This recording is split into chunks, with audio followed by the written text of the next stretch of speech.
महाराष्ट्रातील अंशतः अनुदानित शिक्षक शिक्षकेतर बंधू आणि भगिनींनो नमस्कार। बरेच फोन येत होते की कुठल्याही जिल्ह्यात ऑगस्ट सप्टेंबरचे थकीत वेतन निघाले नाही। काही जिल्ह्यात 33-79चे निघाले। दुसरे फोन येत होते 3261, 3361, 0511 यांचे काही जिल्ह्यातले काही शाळांचे पेमेंट बाकी आहे। अशा परिस्थितीत उपाय नव्हता।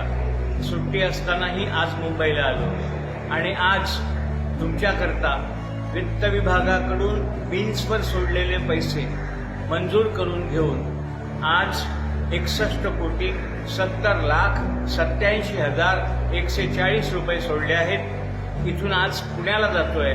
GR आत्ता एक 10 मिनिटात बाहेर पडतोय आणि पुण्याला जाऊन हे पैसे परत खाली सोडतो। फक्त माझी सगळ्या वेतन अधीक्षकांना विनंती आहे की हा पैसा खर्ची पडला पाहिजे, हा वापस यायला नको।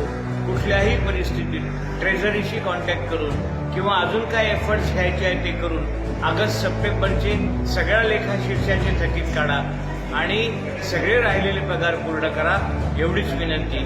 तुर्तास एवढेच। तुम्ही फक्त पाठीवर हात ठेवून लढ म्हणा, लढतोय। धन्यवाद।